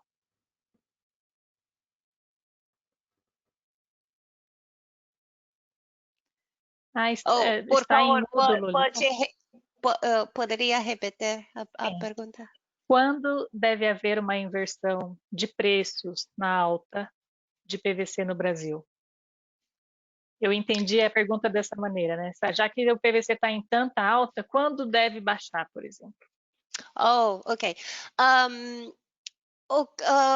Um fator que vai causar uma mudança no mercado definitivamente é no momento que a Braskem começar a planta em Maceió outra vez.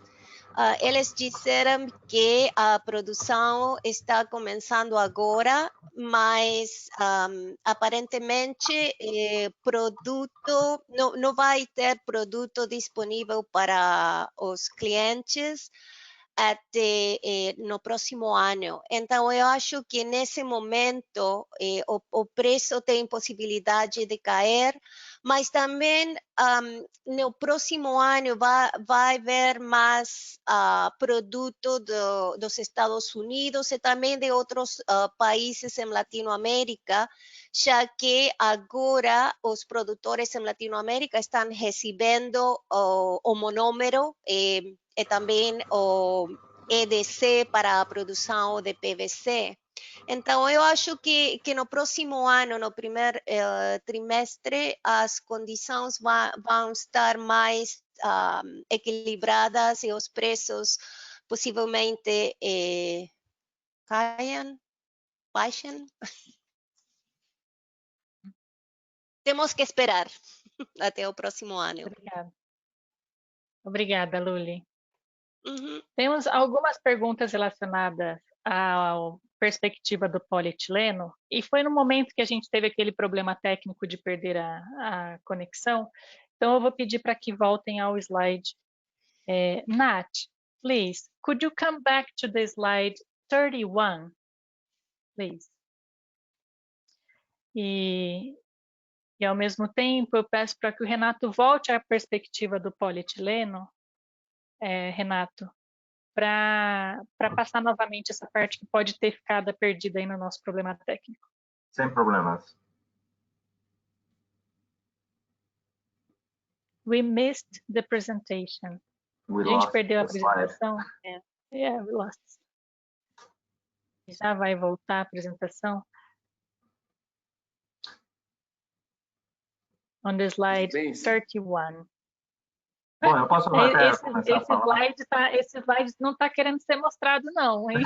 Pois é. Segunda vez. Vai dar notícia boa ou ruim para a gente? Está complicado. Então. Bom, tem uma pergunta que entrou aí também, que eu vou esclarecer no fim de falar de novo da perspectiva do polietileno. Bom, a demanda vai continuar em alta para embalagens por bens essenciais, principalmente alimentos, medicina, etc., enquanto a volta por a demanda por outros setores, como construção, aplicações industriais e setor automotivo, eletrodomésticos, etc., vem também pressionando. E conforme as unidades produtoras receberam indicados para baixar suas taxas operacionais no início da pandemia, não esperavam ficar com tanta escassez do material como ficaram. E por isso que ajustaram a Braskem no Brasil, principalmente, ajustou a sua taxa operacional para até 87% para atender essa demanda elevada que não foi esperada. Então, o fornecimento da matéria-prima, o eteno, deve aumentar no início de 2021, conforme as pessoas voltam a conduzir e demandar combustível no mercado, que pode ajudar a disponibilizar mais eteno através das refinarias e dos craqueadores no Brasil, que também estão procurando aumentar as taxas operacionais aí. Os produtores regionais de polietileno também vão receber mais material estrangeiro no mercado local por conta das novas unidades produtoras no Golfo do México, aqui nos Estados Unidos, e também no Oriente Médio tem o preço super em conta para os polietilenos que exportam, mas não é a maior região exportadora do polietileno para a América Latina. A construção dessas novas capacidades nos Estados Unidos pode que não começaram a construção podem enfrentar alguns atrasos através do coronavírus e distanciamento requerido na construção, mas também os cortes de capex que as empresas vêm colocando na mesa por conta do mercado super baixo globalmente e as recessões esperadas para 2020. A pergunta que veio quando que acha que vai normalizar a oferta dos polietilenos no Brasil? Bom, eu acho que já está começando a melhorar. E também as novas unidades produtoras nos Estados Unidos vai melhorar a disponibilidade para importar. E já vem melhorando a disponibilidade dos polietilenos através dos ajustes das taxas operacionais da Braskem, produzindo até 87% da sua capacidade anual. Alguma outra pergunta eu posso ver? Rogério, sobre você tem a algum comentário, alguma coisa que eu posso seguir? Não, acho que só esse evento agora do México pode atrapalhar um pouco as exportações de polietileno para o Brasil? Acho que não. Acho que porque não é uma unidade que exporta tanto, é mais focado no mercado do México. Sim, tem um pouco de exportação para a Colômbia e talvez para Chile, mas não deve afetar o Brasil, que importa muito mais dos Estados Unidos do que do México. Bom, conforme essa planta vai causar uma demanda maior para a importação de polietileno no México, sim, o México vai ter que procurar mais material dos Estados Unidos, mas com as duas novas plantas de baixa densidade, com toda a produção chegando... Bom, tem 3 empresas no Golfo do México que continuam em força maior por conta de inventários baixos e não conseguir atender seus clientes em 100%. Mas isso foi porque faltou energia elétrica para poder produzir nessas plantas por 4 a 6 semanas. Então, essas forças maiores eu vejo em breve vão ser levantados e o mercado de exportação vai melhorar suficiente sem problemas, né, até o fim do ano.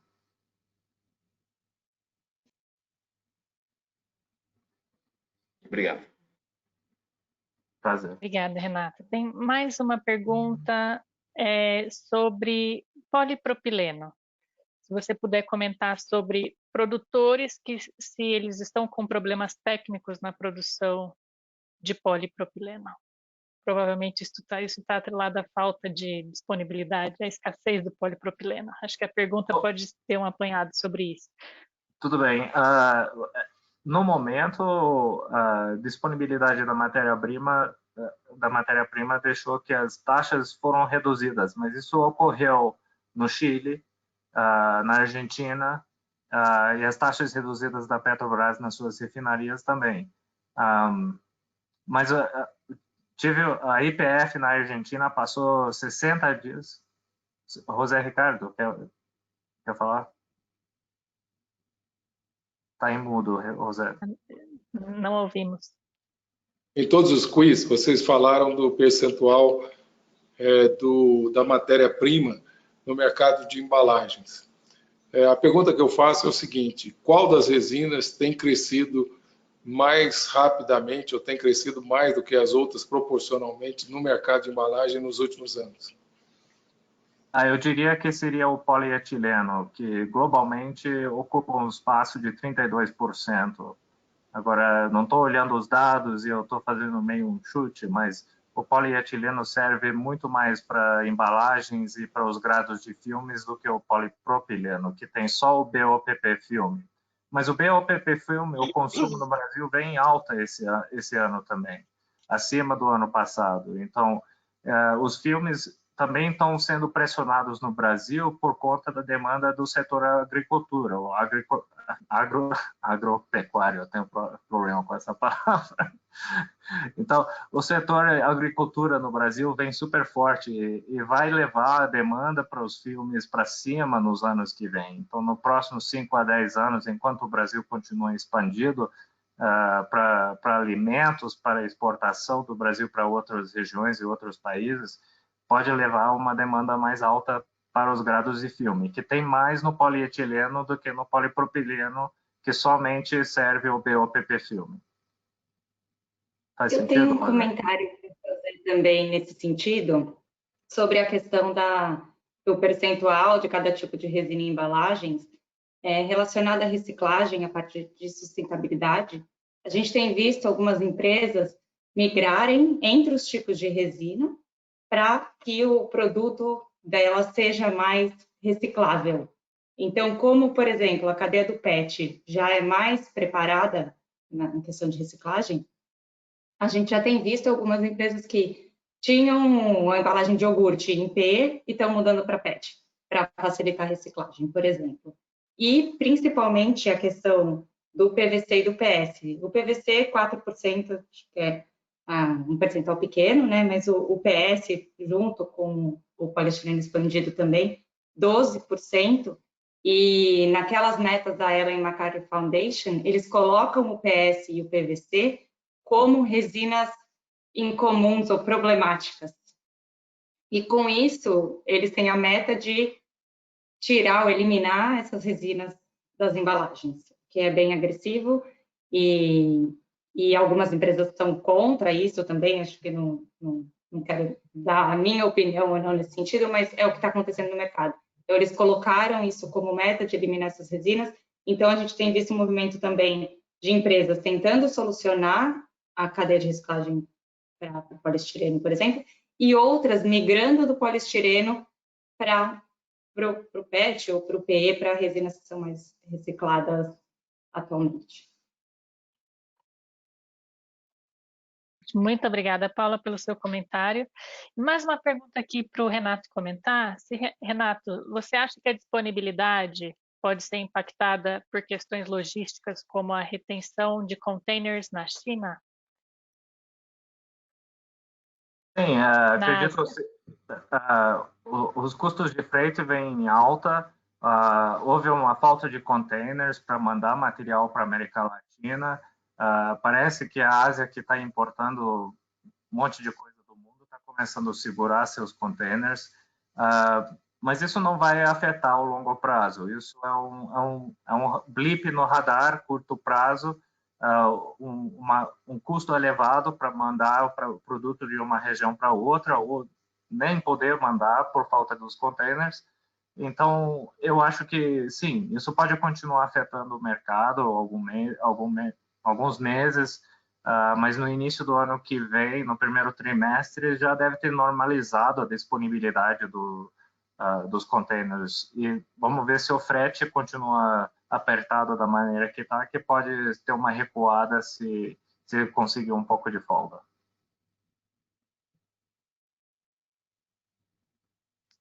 Obrigada. Eu sei que a gente já está um minutinho acima do horário, mas está entrando muita pergunta de PP, de pessoas diferentes. Então, se você puder falar novamente sobre a escassez do PP, Renato, as causas, se teve diminuição da produção dos principais fornecedores, se foi só o furacão dos Estados Unidos, ou o que mais, se teve mais alguma coisa para ter tanta baixa de PP no Brasil. Especificamente no Brasil, não captura a região em toda, né? Eu gostaria de primeiro falar que a refinaria na Argentina, a YPF, que tinha postergado uma manutenção de 60 dias, deixou uma planta inteira fora de produção por 60 dias na Argentina também. E no Chile, também tiveram problemas em 2 das 3 refinarias e tiveram que mandar por caminhão o propeno, o propileno para o sul para conseguir produzir o polipropileno, e houve umas taxas reduzidas na planta de polipropileno no Chile. Bom, no mundo, como eu venho dizendo, a falta de demanda por combustíveis ajustou as taxas operacionais de todas as refinarias no mundo. Então, não é uma coisa que é isolado para um país ou isolado para uma região. O polipropileno vem em baixa em produção em todo lugar do mundo. O incêndio na sala de controle na Coreia do Sul, que exporta 1/3 do material importado para a América Latina, também importante e relevante que nos próximos 3 meses não terá disponibilidade para os mercados de exportação. Bom, o Oriente Médio é a salva-vida do mundo no momento, que processa o óleo pesado, que tem mais propileno ou propeno C3, do que um cracker que processa os gás líquidos, os gás líquidos que não tem tantas moléculas pesadas que acabam se produzindo o C3. Tem alguma pergunta específica que eu posso tentar entender? Não, era isso mesmo. Todos os fatores que estão causando essa escassez de PP. Acho que está sendo uma dor essa escassez de PP para muita gente, não? Com certeza. Se tivesse container, se o frete estava em conta, trazer material do Oriente Médio para qualquer lugar do mundo, é o único lugar que agora tem material e não tem demanda local. Então, a exportação é necessária para a região Oriente Médio e, bom, eles não podem suprir o mundo em todo quando tem falta de container também, afetando a logística de poder transferir esse material de uma região para outra. É um muito bom ponto, Rogério, obrigado por me perguntar. Obrigada. Da nossa parte, vamos encerrar para já cumprir um pouco mais do horário. Passamos alguns minutinhos, mas é que as perguntas estão bastante interessantes e eu sei que essas respostas podem ajudar a tomar algumas decisões, a entender mais o que está acontecendo no mercado para um planejamento do próximo ano, de tudo que está por vir. Da nossa parte, eu agradeço muito novamente a parceria, agradeço a audiência de vocês, o engajamento conosco, e eu passo agora a palavra para o Rogério. Muito obrigado, Maiara, Renato, Paula, Luli. A apresentação de todos vocês foi excepcional. Isso nos dá realmente uma noção do que aconteceu e do que pode acontecer, né? Acho que é um ano excepcional, 2020, para nunca mais ser esquecido. Tanta turbulência, muitas confusões e acho que a gente ainda vai sofrer um pouquinho aí por um tempo aí no ano que vem, principalmente eu acredito no primeiro trimestre para a gente ainda deve ser um pouquinho complicado, por mais que a gente tenha um pouco mais de disponibilidade do polietileno, mas aí nós temos 2 resinas aí, o polipropileno e o PVC, que estão muito complicadas e afeta diretamente os transformadores, né? Eu acho que tem a questão dos reciclados, que a Paula colocou bem, né? O reciclado veio para ficar.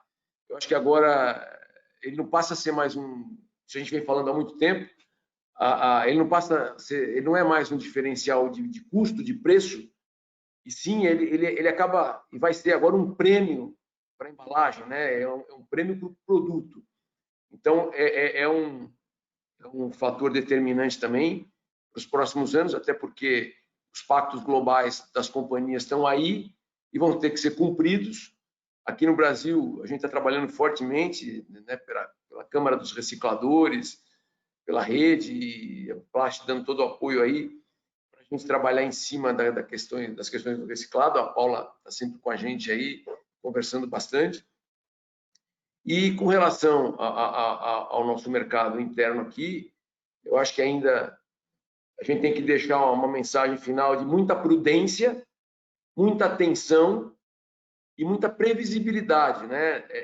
Nossa com os nossos clientes. Eu acho que essas 3 palavrinhas, prudência, atenção e previsibilidade, ainda continuam sendo as bases para a gente evitar maiores danos.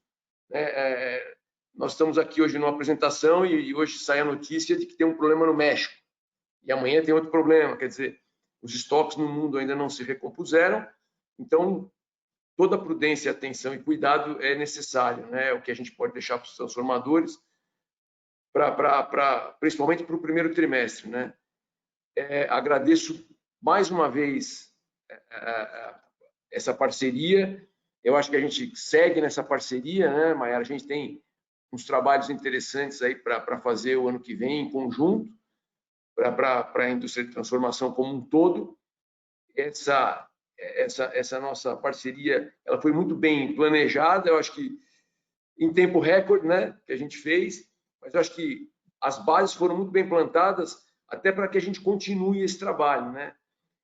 Vocês sabem que a referência de vocês aí de mercado, todo mundo e no Brasil não é diferente, é muito levado em consideração, né, de bases e de planejamento, como o Roriz falou, estamos todo mundo em fase aí de planejamento, apesar que a gente não tenha, eu não falo bola de cristal, a gente não tem a bola de plástico, né, para ilustrar e para saber o que vai acontecer. Está muito difícil, nunca foi tão difícil prever alguma coisa no mundo, né? No Brasil não seria diferente. Mas muito obrigado mesmo, parabéns para vocês pela apresentação, pelo profissionalismo, por essa parceria incrível e acho que, como vocês já responderam aí, as apresentações vão ser disponibilizadas aí para todos que se inscreveram, não é isso? Exatamente. Todos os inscritos vão receber o nosso PDF com a apresentação e lá também contém esse último slide com os nossos contatos diretos.